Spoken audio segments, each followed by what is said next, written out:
Ela foi a primeira fazenda no interior de Minas Gerais a ser tombada como patrimônio cultural.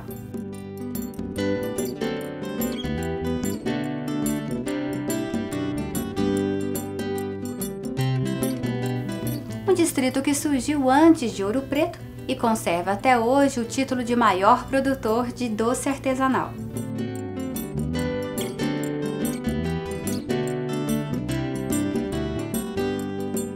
Você não pode perder, o Triângulo das Gerais está só começando.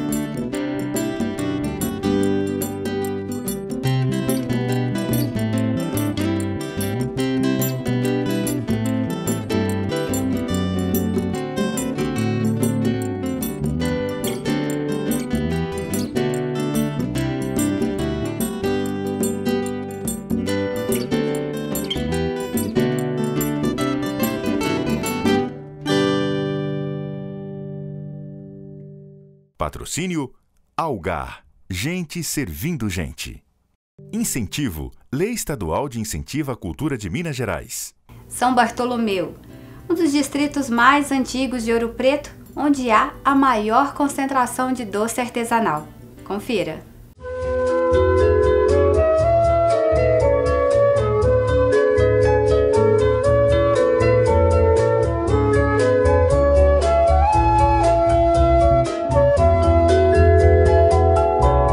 São Bartolomeu nasceu primeiro do que Ouro Preto. É o filho que nasceu primeiro do que o pai. Então, quando eles mudaram, descobriram Ouro Preto, o pessoal foi tudo embora, né? Porque tinha ouro demais e foi diminuindo a produção de doce, de tudo, né?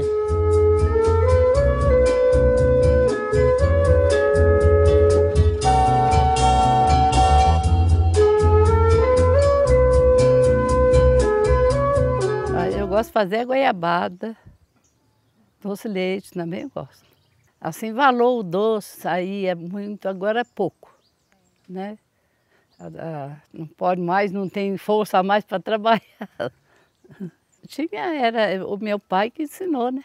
Nós fazer o doce. Ele fazia o doce, ensinava a gente, chamava a gente para ver como é que era o ponto do doce, da goiabada.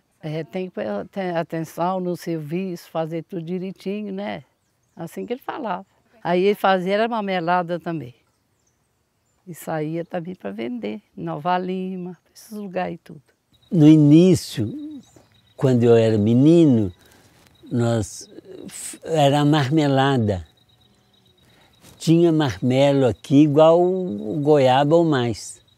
Muito marmelo.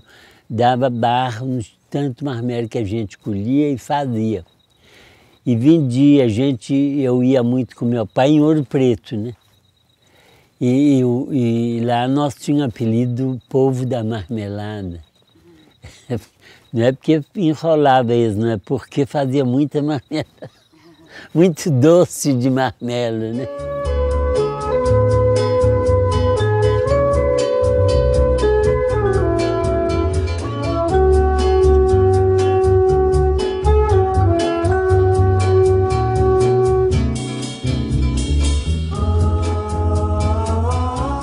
Quando eu cheguei em São Bartolomeu, eu me encantei com as pessoas daqui, além do lugarejo, né? Com a preservação do lugar, com a preservação tanto da parte cultural, histórica, mas natural, principalmente natural, e me encantei com essa produção de doces. E comecei a conversar com as pessoas sobre essa história dos doces e fui aprender a fazer doce aqui. Quem me ensinou, quando eu fiz meu primeiro doce, foi com a Dona Maria, do João da Costa. Ela que me ensinou a fazer o doce, usei o tacho dela, eu já tinha a fruta, a lenha, ela me ensinou toda a arte de fazer doce, do figo, da goiabada, aprendi com ela.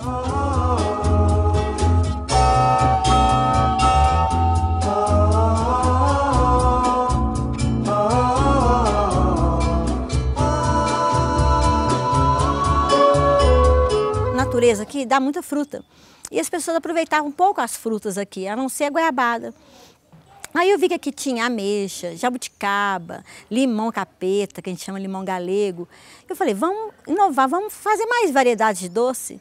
Aí eu comecei a pesquisar em cima disso, pedi ajuda na Prefeitura Municipal de Ouro Preto, na Emater, e nós fizemos um curso para trabalhar como preservar esse doce melhor, como melhorar essa qualidade e a variedade de doces. Quando começou a fazer a Prefeitura Municipal de Ouro Preto, né, começou a trabalhar o processo do inventário do doce. É o levantamento, né, desse modo de fazer doces, que é tradicional há quase 3 séculos, e que essa arte não tinha registro nenhum.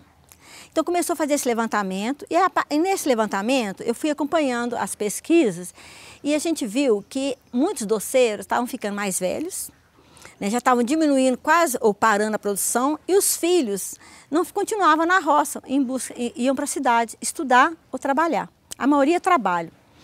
Então, com isso, nós percebemos como que era importante a gente valorizar essa cultura e tentar manter viva essa tradição, porque é tradição de 3 séculos, não é brinquedo. E esse modo de fazer familiar, artesanal, caseiro, igual vocês viram aqui, isso faz aqui em São Bartolomeu. Começou esse inventário em 2006. Em 2008, foi registrado no Livro de Saberes e Fazeres de Ouro Preto. E hoje, né, nosso doce é patrimônio cultural e imaterial de Ouro Preto. E graças a esse nome, graças a essa... a gente tem um selo de patrimônio, graças a isso, valorizou muito a nossa tradição.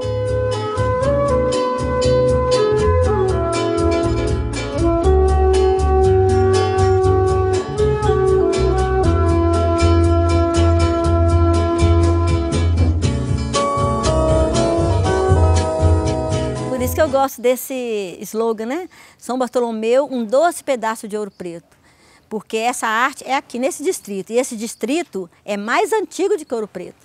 Foi caminho dos bandeirantes para chegar em Ouro Preto. Então aqui a nossa igreja, o nosso patrimônio é preservado, as pessoas daqui valorizam essa riqueza, né, que tem histórica aqui do distrito, e eu orgulho muito de morar aqui, porque aqui conta a história de Minas. E me orgulho mais ainda porque São Bartolomeu não polui o Rio das Velhas. A gente conseguiu ter uma estação de tratamento de esgoto. A gente está dentro de uma área de proteção ambiental, que é a APA da Cachoeira das Andorinhas. A gente tem no nosso entorno a Floresta Estadual do Aimi. Então nós somos cercados de uma riqueza, gente, que é inexplicável, sabe? Assim, de tanta riqueza que São Bartolomeu é cercado. E o mais rico que a gente tem aqui é o povo daqui.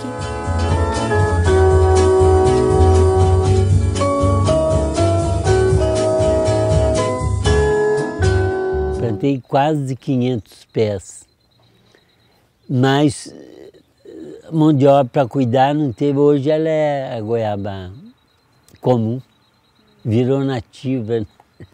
Eu não cuidei, porque a mão de obra é difícil e está cada vez mais difícil, né? Nós estamos agora, já tem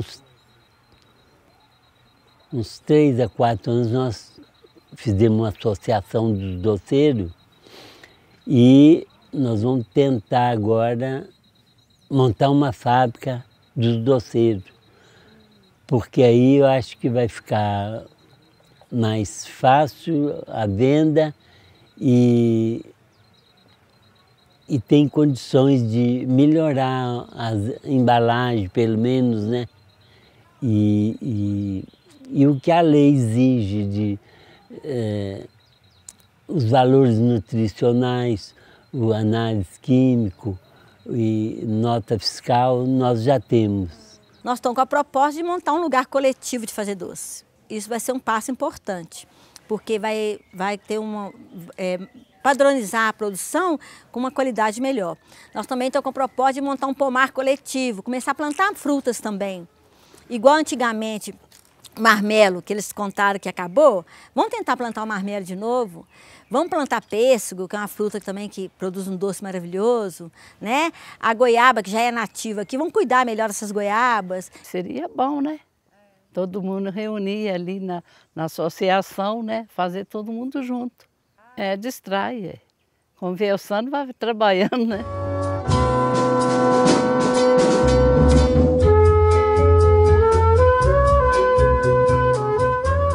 Eu mesmo, agora, mas quando na época da safra, mesmo doce, meu pai é que repartia os doces aí, era para os médicos, porque Aqui a gente saía de São Bartolomeu, quando o cara não podia cavalo, saía carregado, não tinha estrada de carro e era muito difícil. Então, eles agradavam o pessoal era com a goiabada, ou então a marmelada, né? Depois foi surgindo. Hoje a gente faz várias qualidades de doce de frutas, né? E leite também. E o doce não é a única cultura que se manteve viva durante séculos e que ainda traz retorno econômico e tem famílias que vivem só disso. Então isso é muito legal de ver ainda sendo capaz no mundo de hoje, né, no mundo da industrialização, ter famílias capazes de viver como cultura artesanal. Então isso é importante fortalecer e que a gente luta por isso, porque o valor, todo mundo precisa do dinheiro para viver. Mas o mais importante disso não é só o valor econômico, é o valor cultural e social que essa produção traz para o distrito, para o nome do distrito, né? Como um doce pedaço de Ouro Preto, e para essas famílias manterem na área rural. Antes eu só ajudava, né? Porque eu era menino, não tinha jeito. Mas lá com uns 16, 17 anos eu já enfrentaria a pá no tacho, né? Para fazer. Brincar só à noite. Durante o dia tinha que trabalhar.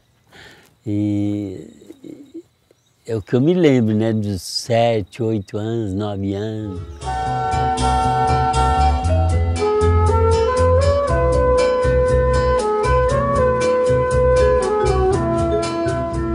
Nascia em casa, ninguém ia para o hospital, né?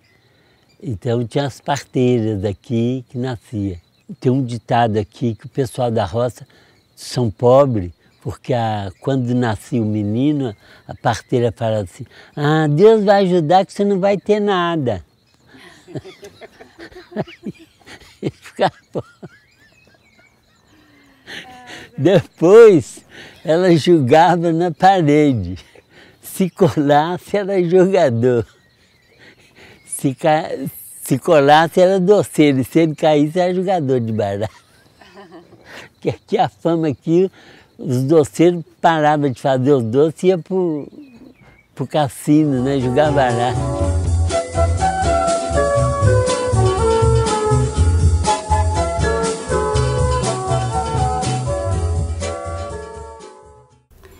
Não saia daí, porque o Triângulo das Gerais volta já já.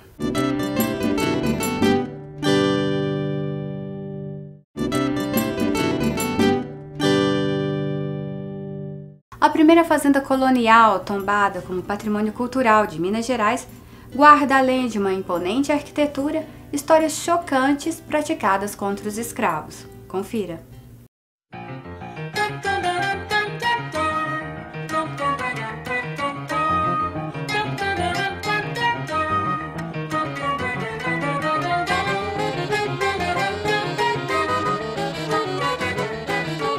É uma das primeiras fazendas coloniais construídas em Minas, né? Ela vem aí do século XVIII, ela foi construída por portugueses e, inclusive, o proprietário dela ele chegou a ser governador da província de Minas Gerais, nos anos de 1840, 50, por aí. Era o barão do Paraupeba, José Romualdo Monteiro de Barros. Tinha, assim, ligações com a época da mineração, certo?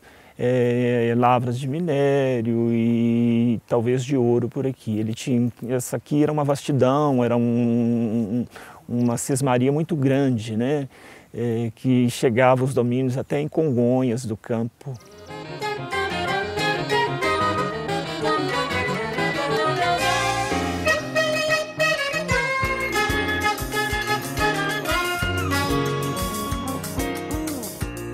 Os meus antepassados foram donos da fazenda Boa Esperança.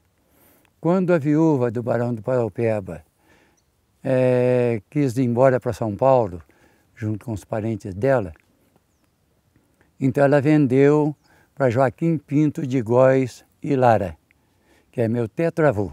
E meu pai nasceu aqui na fazenda da Boa Esperança, em 1904.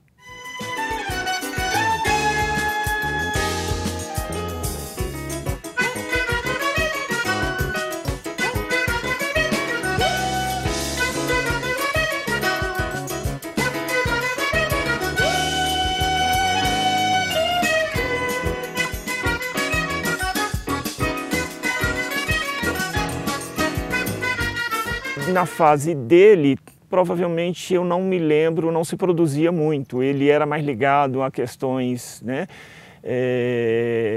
sociais, mas aí vem isso na fase mais ou menos do declínio da fase do ouro. Mas depois a fazenda, já talvez com outros proprietários, ela passou a ser um centro de agricultura. Então tinha uma produção muito eficiente aqui, que inclusive abastecia mercados como Ouro Preto e várias outras cidades de Minas. Foram tantos os fatos aqui, inclusive com a visita de Dom Pedro, né? Então tem um momento assim que ele passa aqui pela fazenda, naquela época que ele arrecadava impostos, né?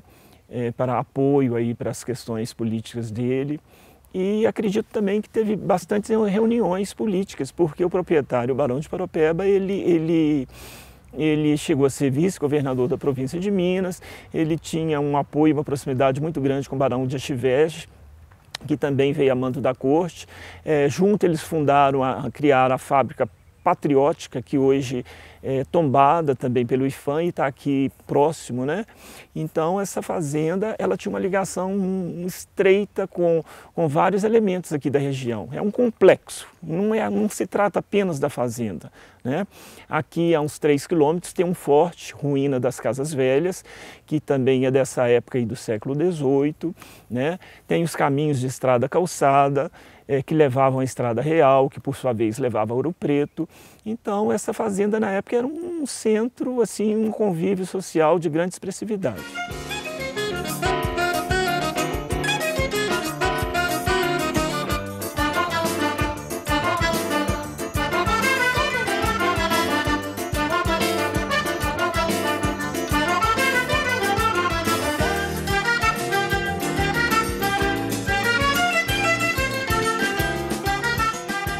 Aqui tinha um engenho muito grande, tocado a água, e a gente brincava muito lá, tomava muita garapa, e comia o açúcar que era feito lá, rapadura. Brincava muito na senzala, que ainda tinha, uma parte ainda estava de pé. Na água que vinha do rego, tocava o engenho, ali a gente brincava na água muito também. As modificações que a gente pode verificar são perdas, né? Eu acho que está tendo muita perda porque ela não teve assim uma revitalização adequada. Aí eles venderam a fazenda aqui e foram embora para Goiás. Nesse período, até o Estado comprar, a cada mais ou menos 2 a 3 anos mudava de dono. Até que o Estado comprou de Antônio Pinto Ribeiro Júnior e doou para o IEPA. Foi quando Rondon Pacheco fundou o IEPA. E ele, então, o segundo tombamento do IEPA foi a Fazenda Boa Esperança. Em 1955, aqui foi tombado pelo IPHAN, com o aval de Gustavo Capanema e Lúcio Costa. Não prioriza a conservação desse espaço e não dá uma função adequada para a qualidade que esse patrimônio merece.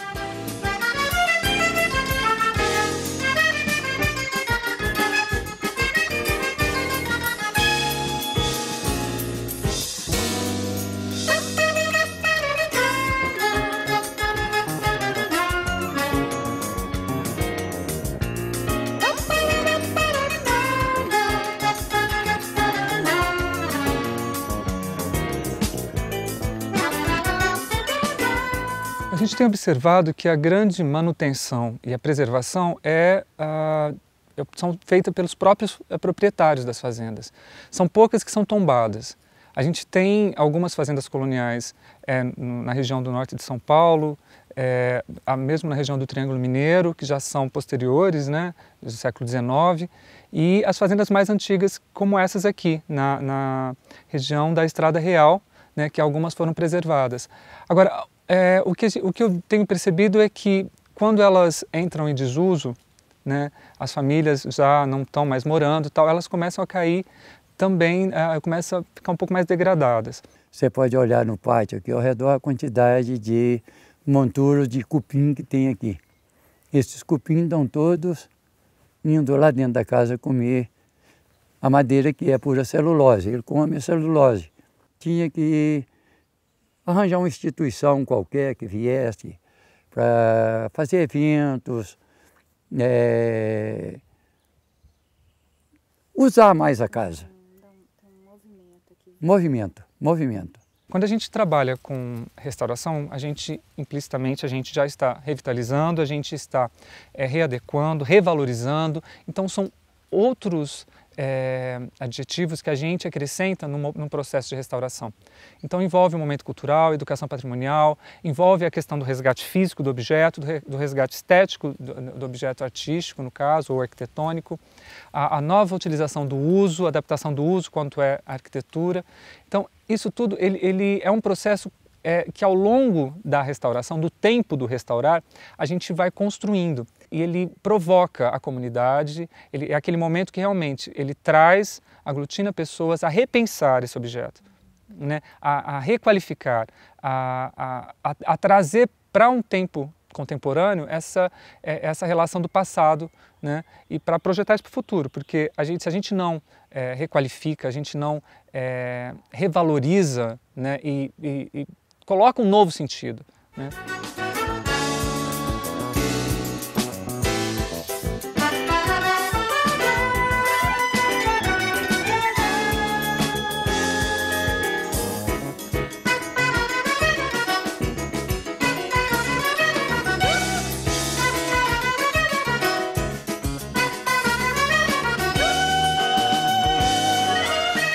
O que eu mais gosto aqui é a capela, né?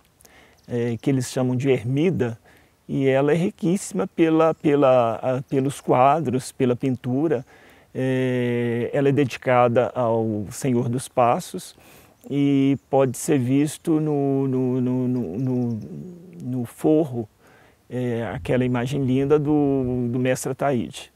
Ele é dessa região, né? Então, Manuel da Costa Ataíde, ele é referência do barroco mineiro na pintura. Então, a gente tem o Aleijadinho na escultura e a gente tem o Ataíde na pintura. Então, ele fez um dos principais monumentos que a gente tem do barroco mineiro, tanto em Mariana, tem trabalho dele em Ouro Preto, Mariana. Aqui na região, algumas coisas a gente até vê nos relatos, né, históricos, trabalhos em outras regiões, né, tem muita coisa dele.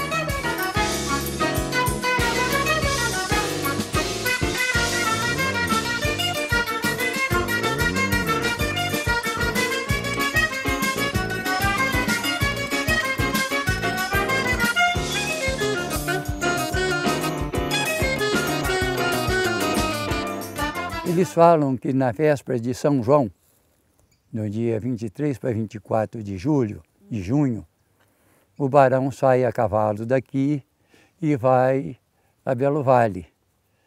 E muitas pessoas que já quiseram conversar com ele é acompanhado de 2 cachorros muito grandes. Então os cachorros avançam na pessoa e ele não fica com medo e perde a oportunidade de conversar com o barão. Todo mundo queria saber alguma coisa para ver onde é que está o ouro dele enterrado, que deve de ter. Existe a lenda aqui que existe um grande tesouro enterrado aqui na fazenda. Que era do barão. Que era do barão. Ainda não acharam, não. O povo que não tem passado, ele não vai ter futuro. Então o futuro dos nossos filhos, dos meus netos, está alicerçado na história dessa fazenda, inclusive. Se isso aqui acabar, vai acabar a história dos meus netos, meus bisnetos, os meus descendentes, porque isso pertenceu aos meus ascendentes. Então é a minha geração que teria que cuidar disso. E nós não estamos deixando isso acabar. É uma pena. Eu tenho lutado muito, mas sozinho é meio difícil. A gente não tem poder.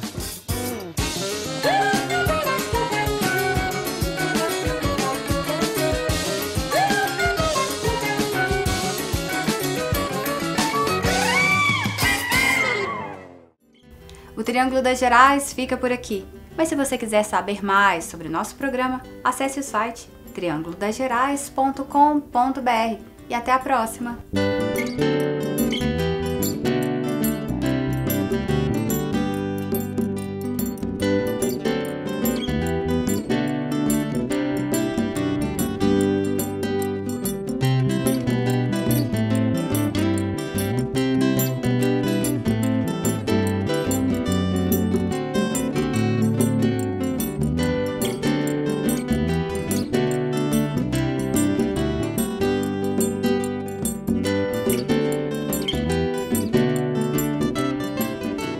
Patrocínio Algar, gente servindo gente. Incentivo, Lei Estadual de Incentivo à Cultura de Minas Gerais.